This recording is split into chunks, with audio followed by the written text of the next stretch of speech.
All right. Hello, hello. Hi. All right, so Meep, welcome to Real Talk with me. I'm so excited for today's guest. Hi, I'm so excited to be here. My name is Megan Sherer. Thank you so much. Yeah, absolutely. I'm so excited that we're getting the chance to do this. Yes, so just to recap, Real Talk with me is unedited, and we are in person. So grateful to be here in New York City together, and I'd love for you to share your experience with everything you're creating with the Meep community. Absolutely, yeah. So we obviously met through the Digital Wellness Collective, so we share those interests in common, and I guess I'll start there. So my involvement with the Digital Wellness Collective is with my nonprofit organization, Be More. And we create in-school curriculum that teaches teenagers about how social media impacts their mental health and self-esteem. And this is something that I became really passionate about 4 years ago. It really just started as like a passion project and then snowballed from there into this whole educational nonprofit. And it's really cool to see how far it's come and some of the places that we're going next. But I love being immersed in these conversations about how we can all be a little bit more mindful about our experiences with everyday life, whether it's in regards to technology or our relationships or just our everyday habits. I think it's so important to see like how can we better take care of our minds and our bodies and our overall well-being. And that's another conversation I've been immersed in for even longer. My primary background is as a holistic nutritionist and wellness coach. So I basically help people develop healthier habits, healthier lifestyle habits to feel better, address health concerns, reach their health goals, all things, nutrition and movement and yoga, meditation, breath work, all the different things that go into making somebody feel well. So yeah, I balance those two things, the wellness practice and the nonprofit. And I know today we're going to talk a little bit about our event coming up, which kind of fuses a lot of those things together. Absolutely. It's just so amazing to hear the impactful work that you're doing. I'm so curious, how did you start your path in this wellness industry? Yeah, it was one of those things. I honestly feel really, really lucky because I knew that I wanted to be in the wellness space or industry from a really young age. And it became a passion of mine when I was a teenager. I discovered yoga when I was about 13, which, yeah, to this day, so grateful for that I found it at such a young age, and I just right away knew, like, this is going to be an important part of my life. And I started studying nutrition shortly after that, and just really seeing the impact that our habits can have on the way that we feel, which translates to, our overall quality of life, and kind of having that sense of vibrancy versus just like getting through life. And I didn't always know exactly what it would look like. I just knew that I wanted to like help people feel well. So then when I was in school, I started actually studying more about nutrition and then getting certifications, and the work has evolved a lot from there over the years as I've gone through my own personal health challenges. I've learned to work with different types of clients and people struggling with different issues, but it never ceases to be fascinating to me, like the way the body works and our mind-body connection, and like how we really can be in the driver's seat with how we feel just by making small little tweaks and building sustainable habits in our lives. So yeah, I guess it has always started with my own personal journey, like experimenting on myself and seeing what impacts me, and then taking what I've learned and teaching it to other people. That's so beautiful. I love it. Thank you. Yeah, I can't see myself doing anything else. I could never see it any other way. And I acknowledge that I'm grateful for that in the beginning, because I know there's a lot of people who don't necessarily know what their passion or purpose is or what they want to do with their lives, and I feel like that's more the norm. And there's a lot of people who can feel lost, and especially if you're in a job that is just, a job to pay the bills, and you've followed kind of the scripts that we've been taught are the right way to do things. So it's not that it hasn't been without its own challenges, but I'm definitely always present to the fact that I'm really grateful that I love what I get to do every day. That's so important, and I feel like that's something that as a culture and society we're almost trained to fall into following that path, or when you reach this goal then you'll be happy. Yeah. And I think so it's so important to be happy in the journey and moment to moment. So how does that manifest for you? That was something that, I mean, to this day I still have to work on a lot, because, you know, even knowing the things I wanted to do, I would get really impatient and feel like, oh, I have to be there now, and you know, I have to achieve X, Y, and Z before I, you know, am successful enough or good enough or fill in the blank enough. And when I got to the point where I realized that, like, dang, you could waste your whole life doing that. If you're not enjoying the journey along the way, then what's the point? That was definitely very liberating, but it's still a constant practice for me, I think, because even when we achieve a goal or reach a goal, there's always going to be a new one. So yeah, learning to really be okay with the in-betweens, I think, is a lifelong practice, but it's something that gives so much more richness to your life and lets you be okay with where you're at now while still working towards whatever it is that excites you and fires you up.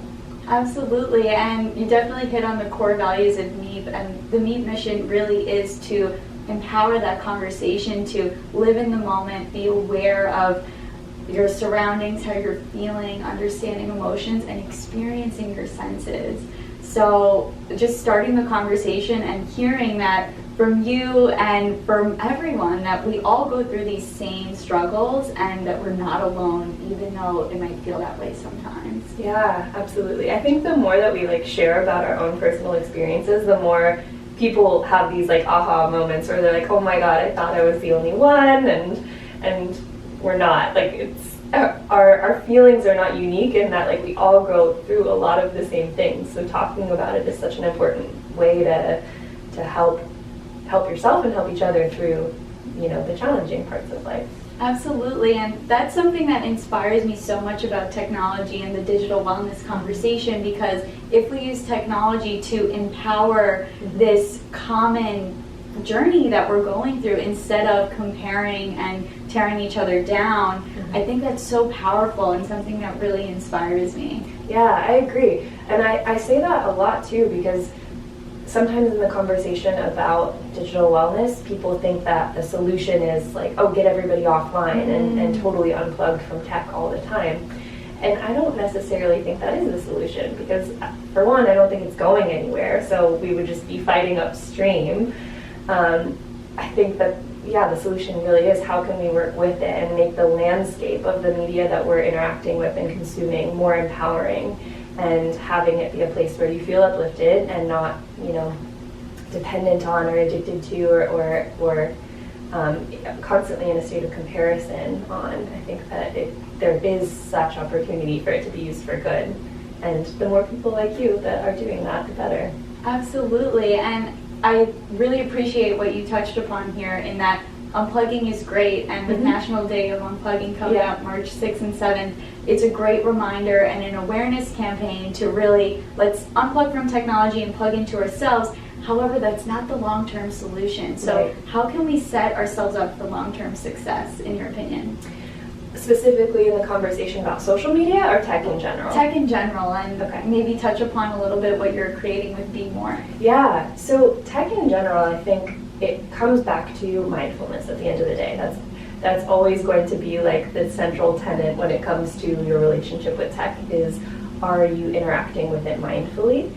And so for everybody, that'll look a little different. It can start with just first observing and analyzing your screen time, like seeing, like, okay, how much time am I really interacting with technology and screens on a day-to-day basis?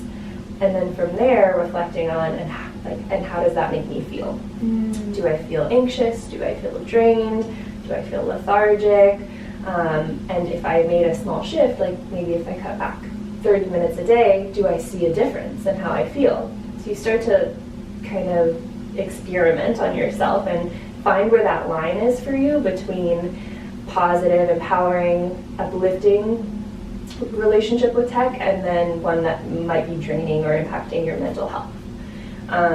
So I think that's number one. But then going back to the conversation about social media, there's so many more kind of layers to that, and that's what we address in our curriculum and our conversations with teens, because it's hard enough as adults, right? But could you imagine like growing up with this, being all that you know, 24/7 access to all these filtered and edited and photoshopped images and just constant, peer pressure and media pressure, all of these different things. I thought being a teenager was hard enough as it was anyways. So we have a lot of kind of different conversations within the umbrella of what we do in Be More, and one of them is looking at how social media impacts our body image and self-esteem, and how there can be such a focus on aesthetic and appearance over who you are intrinsically, and kind of putting your worth in things like how many likes your selfie gets or how many followers you have, and how that can be damaging to mental health.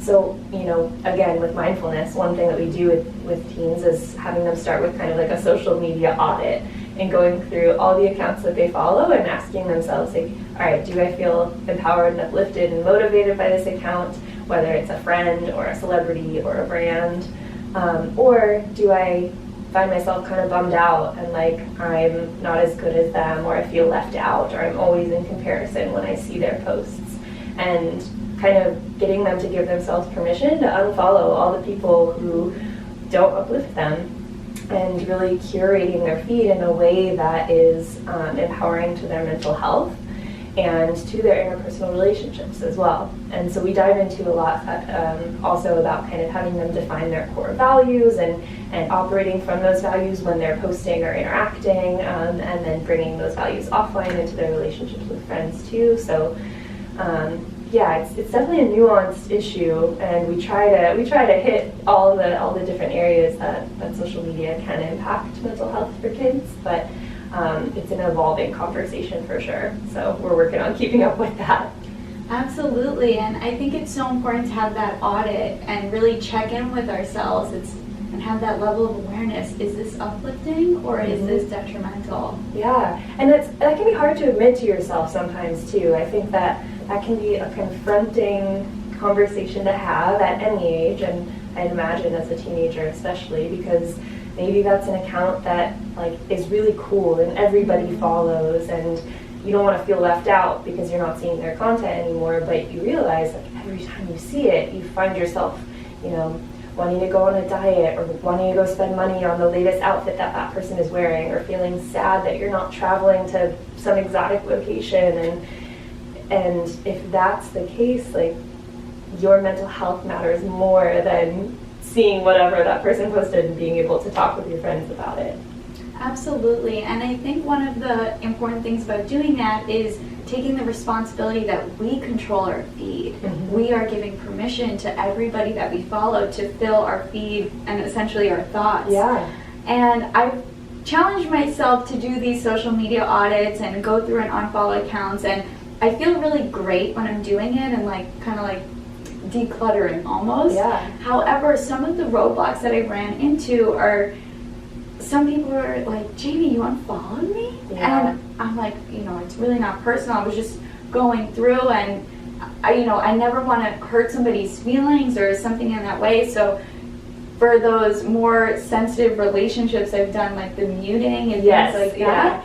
But what has your experience been with that? I honestly feel the same way, because when I go through and do the audits, there are some people that, I have a personal relationship with, and it's not just like a celebrity who's not going to notice or care if I unfollow them, where I do feel bad because I don't want them to take it personally or think that it's a reflection on, how I feel about them as a person. It just might be that their content doesn't really resonate with me and doesn't uplift me or add to my day, and so I'll utilize the mute function as well. But I also, as we're talking about this, I think that's a great opportunity to potentially have conversations with people if their content is detrimental in some way. And if it's the kind of thing where you have a relationship with this person that you could express to them, like, hey, love you as a friend, I think you're amazing, and like every time we get together I feel great, but the content that you post, XYZ, whether it's just something that it is more often than not negative, or if it encourages like diet culture and body comparison and that kind of thing, helping that person to see what it is about their content that might not be as empowering. I think that could be a hard conversation to have, but it could be an important one if you think it's impacting more than just you. But yeah, otherwise just leaving it on mute I think is fine. Absolutely, and I think that that's something that's an evolving culture, and as the algorithm evolves, which we know it will, we're going to have to continuously adapt. And one of the challenges that I hope Instagram and Facebook overcome is that the people that I've muted, they tease me in my feed, and it shows me like muted but gray, and I'm like, I follow hundreds of accounts. I haven't seen that and yet. they're not showing me some of the accounts that I follow, but they're teasing me with the people that I muted, and I'm just like, Instagram, like, please do better. Yeah, that's so, I have never heard of that. That's so interesting. It really gives me mixed feelings. Yeah. But that's also an opportunity, I've had that where, how you can mute people for like a temporary amount of time or just indefinitely. I've done it where it's like I'll mute them for 30 days and kind of forget about it once I stop seeing their content, and then when I see it pop back up again, it's almost like doing the spring cleaning with your clothes and putting some things in your like at the back of your closet for a couple months, and then realizing like, okay, I didn't wear it for 2 months or even think about it, like it's time to donate it. If you start seeing those posts again and you're like, all right, it's time to unfollow this person because it's not serving me and I didn't miss their posts while they were gone. That can be a good kind of like barometer for like, should I be following this person or not? Absolutely. And something that you mentioned that you do with the Be More community is determine those values. Can you talk a little bit about how to start with that? Because I know for a lot of people it's like, oh, I value a lot of things, but I don't know how to articulate it, let alone transfer it to my digital connections. Yeah, absolutely. So what that process looks like for us within our curriculum is actually part of a lesson plan that we have teachers implement with kids, where first we get them thinking by asking a series of questions that are kind of like this or that, and like which one would you gravitate towards, and then helping to point out to them like which ones of their answers were more focused on things like aesthetic, appearance, likes, followers, social media, influence in general, versus in-person relationship, friends and family, being kind, being supportive, being a good friend, brother, sister, etc., being curious, creative, passionate. Like we start to give them all these different adjectives and examples of other things to focus on besides just what society has made it really appealing and attractive to focus on, which is usually a lot more like surface level, and help them start to remember like all the other things that they love about themselves and about the world. And then from there, just like brainstorming a list of like what are their values, and then kind of going through and selecting which of those are the most important and really feel like kind of the central core way that they want to live their life from. And I think this is something everybody can do. Like, just start first by jotting down like all the things you love to do and all the things that are most important to you, and then start to pull adjectives from those, like how a person who does those things would show up in the world, and then from there come up with 3 to 5 main ones that are the most important to you. And that might be compassion, it might be connection, communication, drive, it might be making an impact. Like there's all these different things that it's so cool to see what each person comes up with, because we're all so different and unique. And then write them down somewhere where you're going to see them a lot, and start to live your life from this place of all the actions that you're taking, do they reflect those values? And do you feel like you're really living out this version of yourself that is more than just what you look like. It is so special. I love what you're sharing and empowering people to discover. Thank you. Yeah, I think it's important for all of us to do, and how cool would it be if everybody was living their life that way? There would just be so much more connection and community and less conflict and more joy and more of what matters. Absolutely, and that's what really inspires me with creating Meep is if you focus on the first two letters, me. Yeah. Me, what is my mission? What are my values? Why am I here? Yeah. And if we are creating and reflecting back on, does this align with who I am? Mm-hmm. And we can create our lives from that place, it would just be so fulfilling on every level. Yeah, I love that too because it puts this positive spin and focus on me and focusing on yourself, like you said, in what matters to me and why am I here and how do I want to live my life, as opposed to the me that society encourages us to focus on, which is like me, what do I look like, and what, like how am I special, or how the kind of aesthetic surface level things that don't give people permission to go so much deeper and like be who they really are. Absolutely, and that's what I'm so hopeful for the future of digital wellness is that how can we empower this conversation and make people feel supported and encouraged to be themselves and peel back those layers, because we're here to be ourselves, so let's stop pretending like we need to fit in a square box. We're all a unique snowflake. Yeah, absolutely. I love that. Amazing. Yeah. And I love the work that you're doing too in encouraging people to have these little mindful moments and checking in with themselves. I think that's a daily practice that's so important.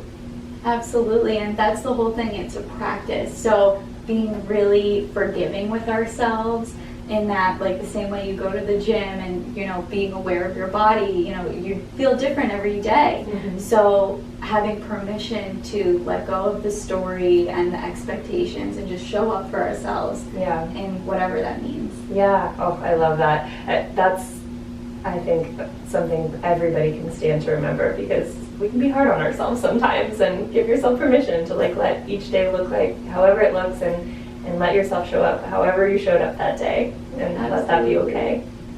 Yes, absolutely. And what I'm so excited about is how can we empower this community conversation and set ourselves up for success. So that's why I'm so excited for the National Day of Unplugging on March 6th to 7th. And, throughout our days, our practice is unique to everyone. So it might be drinking water or not using your phone the second you wake up.